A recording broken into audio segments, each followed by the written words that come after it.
Hi hello welcome to our channel. నేను మీ సిరి. ఈరోజు మనం చెప్పుకోబోయే కదా ఇష్టమైన సకుడ పార్ట్ 120. ఇక మనం ఆలస్యం చేయకుండా కథలోకి వెళ్ళిపోదాం. వెళ్లే ముందు లైక్ చేయడం మర్చిపోకండి ఫ్రెండ్స్. అర్ధరాత్రి 12 గంటల సమయం. హాస్పిటల్ అంతా నిశ్శబ్దంగా ఉంది. కూతురు దగ్గర ఉండడం కుదరదని డాక్టర్స్ చెప్పడంతో పక్క రూమ్ తీసుకున్నారు వర్ష పేరెంట్స్. నిద్రపట్టక మౌనంగా డోర్ వైపు చూస్తూ ఉంది వర్ష. కునికిపాటు పడుతోంది డ్యూటీ నర్స్. ఆమె చూస్తుండగానే ఆ రూమ్ డోర్ తెరుచుకోవడంతో వర్ష బ్రుకుటి ముడిపడింది. ఆదిత్య లోపలికి వచ్చాడు. ఆదిత్య పాటు ఎవరో ఒక అతనున్నాడు. ఇద్దరి కనులు క్షణకాలం కలుసుకున్నాయి. వర్ష అతన్ని చూస్తుంది. ఆమె షాక్లోకి వెళ్ళిపోయినట్టుందన్నమాట. ఆదిత్య పాటు వచ్చిన వ్యక్తి నర్సుతో మాట్లాడి ఆమెను బయటికి తీసుకెళ్ళిపోయాడు. ఆదిత్యని అలాగే చూస్తోంది వర్ష. అతను మరింత దగ్గరికి సమీపిస్తుంటే వారిద్దరి మధ్య జరిగిన కన్వర్సేషన్ గుర్తొచ్చింది వర్షకి. ముందు రోజు మధ్యాహ్నం తన మెసేజ్లకు రిప్లై ఇచ్చాడు ఆదిత్య. క్షణమైన ఆలస్యం చేయకుండా అతనికి కాల్ చేసింది వర్ష.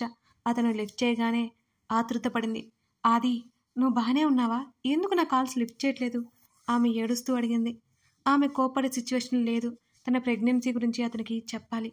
ఆమె భయంగాను బాధగాను ఉంది. ఏదైనా జరగకూడదు జరిగిందనుకో. ఆమెకి అదే భయం అన్నమాట.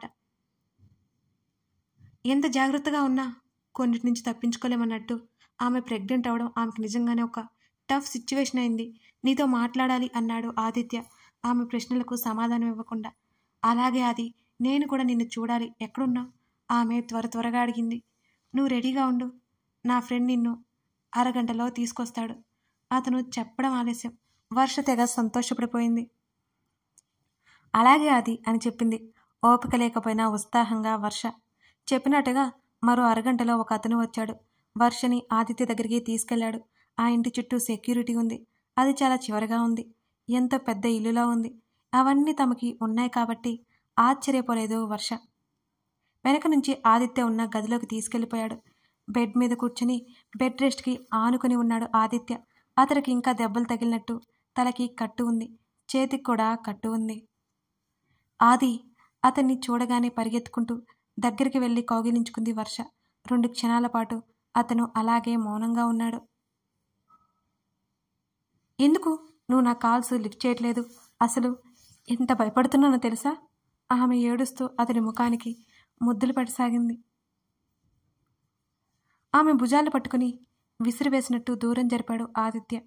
ఓ మీద పడగోవు అతను చిరాగ్గా అనడంతో వర్ష మనసు కలుక్కుమంది. ఆది, మాట్లాడతావని పిలిచాను, మీద పడతావని కాదు అన్నాడు ముఖాన్ని వికారంగా పెట్టి. వర్ష కళ్ళు తుడుచుకుని ఏడుపు ఆపుకోవడానికి ప్రయత్నం చేస్తోంది. కూర్చో, పక్కనే ఉన్న రెక్లైనర్ చూపించాడు ఆదిత్య. వర్ష కూర్చోలేదు, మౌనంగా నిలబడి ఉంది. అతని ప్రవర్తన ఆమెకు అనుమానం తెప్పించేలా ఉంది. నేనొకటి డిసైడ్ అయిపోయాను, నీతో అది చెప్పాలి అని అన్నాడు ఆదిత్య. వర్ష చూస్తుంటే తప్ప సమాధానం చెప్పలేదు. అతని ముఖంలో ఏదో తెలుస్తుంటే ఎందుకు వారిద్దరి మధ్య దూరం వచ్చేలా ఉందని అనిపించసాగింది ఆమెకి. ఆమె భయం నిజం కాకూడదని ఒకవైపు కోరుకుంటూనే ఉంది. నేను నెక్స్ట్ మంత్ USA వెళ్ళిపోతున్నాను. ఆదిత్య మాటలకు ఆమె కనులు పెద్దవైపోయాయి. ఇద్దరు ఇండియాలోకి వచ్చి సెటిల్ అవ్వాలని కదా ముందే అనుకున్నారు. అందుకే కదా తను వచ్చేసింది. ఆది, అవును, నేను స్ట్రైట్గా పాయింట్గా వస్తున్నాను. మన మధ్య రిలేషన్ మ్యారేజ్ వరకు తీసుకెళ్ళడం నాకు ఇష్టం లేదు అని అంటున్న ఆదిత్య మాటలకు ఆకాశం విరిగిపడ్డట్టు అనిపించింది వర్షకి. భయంతో వర్ష గుండె విపరీతమైన వేగంతో కొట్టుకోసాగింది. ఆమె కనుపాప ఒకలాంటి బెదిరితో విచ్చుకుంది. అతని పేరుని అస్పష్టంగా పలికింది, కానీ అది బయటకు రాలేదు. ఫ్రాంక్లీ స్పీకింగ్, బోరు కొట్టేశావు వర్షు అంటున్న ఆదిత్య మాటలకు అతని చెంప పగలగొట్టింది వర్ష. వెంటనే అతని చొక్కా కాలర్ పట్టుకుని పిచ్చి పిచ్చిగా మాట్లాడితే చంపేస్తాను ఆది. ప్రాంక్ చేస్తున్నావు కదా నువ్వు? కళ్ళల్లో నీళ్లు కారిపోతుంటే అడిగింది వర్ష. ఆమె చేతులు విసిరి కొట్టాడు ఆదిత్య. ఎక్కడికి వచ్చి ఎవరితో ఏం మాట్లాడుతున్నావో చూసుకో. నేను తలుచుకుంటే ఈ క్షణం నిన్ను ఇంట్లోంచి బయటికి గెంటేయగలను అని అన్నాడు ఆదిత్య చిరాగ్గా ఆమెని విసిరి కొడుతూ. అతని నుంచి అలాంటి మాటలు కూడా తను వింటుందని ఎప్పుడూ ఊహించలేదు వర్ష. ఆమె కళ్ళలో కూడా అనుకోలేదు. ఆమె చెప్తుంటే అర్థం కావట్లేదా నీకు? బోర్ కొట్టేశావు నాకు. నిన్ను పెళ్లి చేసుకోవాలి అనుకున్నాను, ఇప్పుడు చేసుకోవాలని లేదు. ఇందులో నా మిస్టేకే కాబట్టి ఎంత కావాలో అంత ఇస్తాను, తీసుకొని సైలెంట్గా వెళ్ళిపో అన్నాడు ఆదిత్య సూటిగా చూస్తూ. ఆమె మనసుకి కొన్ని వేల ముక్కలైంది. ఊపిరి వేగం పెరిగి ఆమె నిశ్చల స్థితిలోకి వెళ్ళిపోయింది. సెటిల్ చేసుకుందాం అన్నాడు ఆదిత్య. ఏం వాగుతున్నావు? వర్ష గట్టిగా అరిచింది. షడప్, పిచ్చి పిచ్చిగా వాగావంటే ప్రాణాలతో మిగలవు అన్నాడు ఆవేశంగా ఆదిత్య. ఆదిత్య మాటలకు కుప్ప కూలిపోతున్నట్టు అనిపిస్తుంటే పక్కనే ఉన్న బెడ్ ఆసరా తీసుకుని నిలదొక్కుంది వర్ష. ఆది, ఇలా చేయకు. ఆమె నిస్సహాయంగా చూసింది. తప్పంత నాదే అన్నట్టు మాట్లాడతావేంటి? నువ్వు నాతో పాటు ఎంజాయ్ చేసావు కదా, ఇంకేంటి? అదోలా ముఖం పెట్టుకుని చిరాగ్గా చూస్తూ అన్నాడు ఆదిత్య. ఆ చూపులు భరించలేనట్టుగా గట్టిగా కళ్ళు మూసుకుని కన్నీటిని బయటకు వదిలేసింది వర్ష. ఆది, ఎందుకు ఇలా మాట్లాడుతున్నావు? ప్లీజ్, ఇదంతా అబద్ధం కదూ? వర్ష ఏడుస్తూ అడిగింది ఆదిత్యని. నువ్వంటే నాకు ఇష్టం లేదు. నీ మీద నాకు మోజు తీరిపోయింది. అది నేను అంటుంటే మళ్ళీ అబద్ధం అంటావేంటి నువ్వు? ఇన్ని అంటున్నా ఇంకా ఇక్కడే ఉన్నావు అంటూ అసహ్యంగా చూశాడు ఆదిత్య. అంటే నా లైఫ్తో ఆడుకున్నావన్నమాట అని అడిగింది వర్ష నోరు పెగిల్చుకొని. అప్పుడైతే పెళ్లి చేసుకుందాం అనుకున్నాను, కానీ ఇప్పుడు బోర్ కొట్టేశావు కదా, అదే చెప్తున్నా. నువ్వు వినట్లేదు. అయితే ఏముంది, మరొకరు చూసుకో అంటున్న ఆదిత్య చెంప మరోసారి పగలగొట్టింది వర్ష ఊరుకోలేక. ఆమె కోపం ఆగట్లేదు. 2 చేతులతో అతన్ని విపరీతంగా కొట్టసాగింది. ఆమెను వెనక్కి నెట్టేశాడు ఆదిత్య. ఏ రాజ్, ఈ అమ్మాయిని బయటికి గంటే అన్నాడు ఆదిత్య. ఆ క్షణమే ప్రాణం పోతే బాగుండనిపిస్తోంది వర్షకి.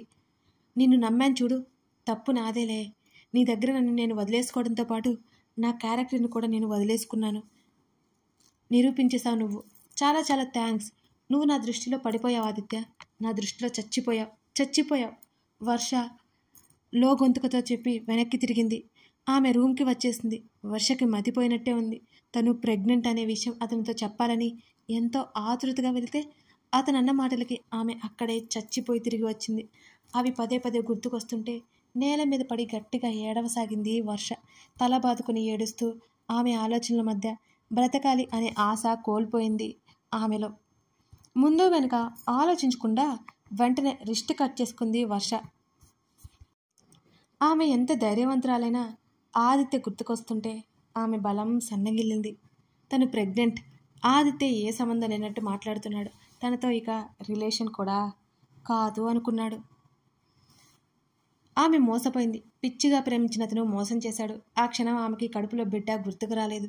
ఆదిత్య మోసమే గుర్తుకొస్తుంది వర్షకి. తను చేసిన తప్పే గుర్తుకొస్తుంది. ఎందుకు కొన్ని కట్టుబాట్లు సంప్రదాయాలు ఉంటాయో ఆమెకి తెలిసి వస్తుంది. ఆదిత్య ప్రేమ అని చెప్పగానే తొందరపడి తను టప్పటడుగు వేసింది. తనే గట్టిగా ఉండాల్సింది. ఆదిత్య ఏమనుకున్నా సరే తను ఒప్పుకోకపోయి ఉండాల్సింది. కానీ తనేం చేసింది? అతని మోసాన్ని తను గుర్తించలేకపోయింది. అతనికి లొంగిపోయింది. కాదు, అతనిది ప్రేమ అని మోసపోయి అతనికి తనని అర్పించుకుంది. తను ఊరు వెళ్ళిన తర్వాత పార్వతమ్మ వాళ్ళు హైదరాబాద్ వచ్చారు. వర్ష ఇంట్లోనే ఉంది. ఆ టైంలో ఆమె కోసం వాళ్ళ ఊరు కూడా వెళ్ళాడు ఆదిత్య. మరలా తనకు తాను ఇచ్చేసుకుంది. 4 రోజులు ఉండేసి అతడు వెళ్ళిపోయాడు. త్వరలోనే తన పెళ్ళి అని కలలు కంది వర్ష. నెల రోజులకు అర్థమైంది తను ప్రెగ్నెంట్ అని. కానీ అప్పటికే ఆదిత్యకి యాక్సిడెంట్ అయింది.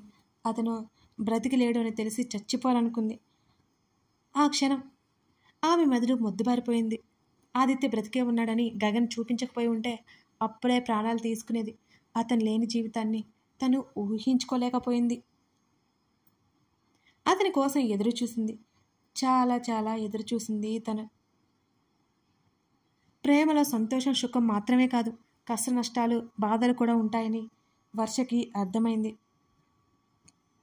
ఎదురుగా కనిపిస్తున్న ఆదిత్యని చూసి గతమంతా గుర్తుకొస్తుంటే ఏ భావం చూపించకుండా మౌనంగా ఉంది వర్ష. ఆమెకి ఓపిక లేదు ఇప్పుడు. ఆమెలో ఓపిక చచ్చిపోయింది. వర్షు, ఎందుకులా చేశావు? ఆమె చేతిని పట్టుకోబోతూ అడిగాడు ఆదిత్య. ఆమె చూసిన చూపుకి అతని చేతిని వెనక్కి తీసుకున్నాడు. Get lost from here. Varsha గొంతు గంభీరంగా వచ్చింది. నేను నీకు సారీ చెప్పడానికో ఇంకెందుకో రాలేదు. నీ కడుపులో నా బేబీ పెరుగుతుంది అనగానే అసహ్యంగా చూసింది అతని వైపు వర్ష. నీ బేబీనా? ప్రూఫ్ ఏంటి నీ బేబీ అని వర్ష అలాగే సూటిగా చూస్తూ అడిగింది. పిచ్చి పిచ్చిగా మాట్లాడుకో వర్ష. నా బేబీ అని నాకు తెలుసు. నీకు నాకు మధ్య ఫిజికల్ రిలేషన్ ఉంది, నీకు నాతో మాత్రమే ఉంది అన్నాడు ఆదిత్య ఒత్తి పలుకుతూ. ఓహ్ థ్యాంక్స్, నీతో మాత్రమే నేను రిలేషన్లో ఉన్నానని గుర్తుపెట్టుకున్నందుకు ఇక తమరు దయచేయవచ్చు అని అంటూ కాస్త వెటకారంగానే చెప్పింది వర్ష. వర్ష, ఈ బేబీ మీద మన ఇద్దరం హక్కు ఉంది, నా బేబీ నాకు కావాలి అన్నాడు ఆదిత్య. ఇంకొక మాట నీకు నోటి నుంచి వస్తే చంపేస్తాను, ఇది నా బిడ్డ అన్నది వర్ష. నువ్వు సూసైడ్ చేసుకోవాలనుకున్నప్పుడు గుర్తురాలేదా నీ బిడ్డ? కోపంగా అడిగాడు ఆదిత్య. రాలేదు, నువ్వు చేసిన మోసానికి ఎవరు గుర్తురాకే కదా ఇక్కడ పడి చచ్చాను. ఇక ఇవన్నీ అనవసరం, నీకు నాకు మధ్య సంబంధం లేదు అని నువ్వే చెప్పావు. అయినా ఇది తెంచుకుంటే తెగిపోయేదే కదా. సులువుగా తెగిపోతుందిలే. కాదు, ఆల్రెడీ తెగిపోయింది, ఇక నువ్వు వెళ్ళిపోవచ్చు నిష్కర్షగా చెప్పేసింది వర్ష. మన మధ్య రిలేషన్ కట్ అవ్వచ్చు, కానీ ఈ బేబీ మీద నాకు హక్కు ఉంది అని అన్నాడు ఆదిత్య. ఎవరన్నారు నీకు హక్కు ఉందని? క్యారెక్టర్లెస్ ఫెలో నువ్వు. ప్రేమ పేరుతో మోసం చేసే అమ్మాయిలను వంచి ఆ తర్వాత ఇక పదాలు చెప్పలేక అసహనంగా ఆగిపోయింది వర్ష. నువ్వు ఎన్నైనా అనుకో, నా బిడ్డ మీద నాకు హక్కు ఉంది, నా బిడ్డ నాకు కావాలి అని అన్నాడు ఆదిత్య. నెవర్, నీ దిక్కు ఉన్న చోట చెప్పుకో, ఎవరినైనా ఫేస్ చేయడానికి నేను రెడీగా ఉన్నాను, ఈ బిడ్డ నాకు మాత్రమే సొంతం అని ఖచ్చితంగా చెప్పేసింది వర్ష. ఈ బిడ్డ నాకు ఇచ్చేసి నువ్వు మళ్ళీ పెళ్లి చేసుకోవచ్చు అని అన్నాడు ఆదిత్య. సిగ్గుందా నీకు? ఎలా మాట్లాడుతున్నావు ఇలాంటి మాటలు? ఛే, నీలాంటి వాడిన నేను ప్రేమించింది, నీలాంటి నీచుడుగా నా ప్రేమని ఇచ్చింది. దయచేసి ఇక నా లైఫ్లో ఉండొద్దు. ఈ బిడ్డ నాకు ఏమీ ఎక్కువ కాదు, ఇది నాతో ఉంది, నేను ధైర్యంగా పెంచుకుంటాను, ఎవరికి భయపడను అని గట్టిగా చెప్పి దవడ కండరాలు బిగించి, ఒకవేళ పెళ్లి చేసుకోవాల్సి వస్తే నా బిడ్డను యాక్సెప్ట్ చేసిన వాడే వస్తాడు అంటూ సూటిగా అతని కళ్ళలోకి చూసి చెప్పింది వర్ష. ఊరుకుంటున్నానని ఎక్కువ చెక్కు, ఈ బిడ్డ మీద నాకు హక్కు ఉంది, నేనే తండ్రిని అని అన్నాడు ఆదిత్య ఏమాత్రం తగ్గకుండా. నర్స్ వర్ష గట్టిగా అరిచింది. ఏంటి, నేను వెళ్ళిపోయాక మళ్ళీ సూసైడ్ చేసుకుంటావా అని అన్నాడు ఆదిత్య. చిచి, నీలాంటి వాడి కోసం చావాలనుకున్నాయి పెద్ద తప్పు చేశాను నేను, మళ్ళీ అదే తప్పు నేను ఎందుకు చేస్తాను? ఈ బిడ్డ నాది, నీకు హక్కు లేదు, ఈ జన్మలో నీ మొహం కూడా చూడకూడదని నేను కోరుకుంటున్నాను అని గట్టిగా చెప్పింది ఆమె. ఆదిత్యతో పాటు వచ్చిన అతను లోపలికి వచ్చాడు. ఆదిత్య వీల్ చైర్ తోసుకుంటూ ఆదిత్యని తీసుకెళ్ళిపోయాడు ఆ వ్యక్తి. మరో 5 నిమిషాలకి వర్ష ఏడుపు ఆ గదిలో ప్రతిధ్వనించింది. తెరలుగా వస్తున్న ఆమె దుఃఖాన్ని కిటికీలోంచి చూస్తున్న చంద్రుడు బాధగా మబ్బుల వెనుక ముఖం దాచుకున్నాడు. గాలి కూడా కొన్ని క్షణాలు ఆగి మరలా అక్కడి నుంచి వెళ్ళిపోయింది. తెల్లవారుజామున 5 గంటలైంది. గాఢ నిద్రలో ఉన్నాడు హర్ష. డ్యూటీ నర్స్ ఆ గదిలో బయట హాల్లో నిద్రపోతోంది. ఎవరో హర్షని కొట్టడానికి వస్తున్నారు. అది చూసిన వేద వణికిపోయింది. వెంటనే అతనికి అడ్డుపడింది వేద. హర్ష గట్టిగా అరిచింది వేద. నిద్రలో ఉన్న హర్ష ఉలిక్కిపడి లేచి కూర్చున్నాడు. వేద పిలిచినట్టు అనిపించడంతో పక్కకు తిరిగి చూశాడు. అతడు క్షణకాలం నివ్వెరపోయాడు. కథ కొనసాగుతుంది. లైక్ చేయడం, కామెంట్ చేయడం మర్చిపోకండి. మీకోసం ఓ చిన్న కొటేషన్. ఒక్కసారి తల ఎత్తి చూడు, గర్వంగా ఉన్న ఆకాశం కనబడుతుంది. అది ఉన్నతంగా ఉన్నట్టు అనిపిస్తుంది. ఎందుకు? ఎన్ని కల్లోలాలు రేగినా నిశ్చలంగా ఉంటుంది కాబట్టి. నువ్వు అలాగే ఉండి చూడు, ఆకాశం కన్నా నువ్వు గొప్పగా కనబడతా. ఎలా ఉందండి ఈ కొటేషన్? బాగుందా? మీకు అర్థమైందనే అనుకుంటా. Thank you for watching this video. ఇప్పుడే మన ఛానల్ని చూస్తున్నట్లయితే సబ్స్క్రైబ్ చేసుకోండి. సబ్స్క్రైబ్ చేసుకొని పక్కనే ఉన్న బెల్ సింబల్ మీద క్లిక్ చేసినట్లయితే నోటిఫికేషన్ వచ్చిన వెంటనే వీడియోస్ చూడొచ్చు. Thank you.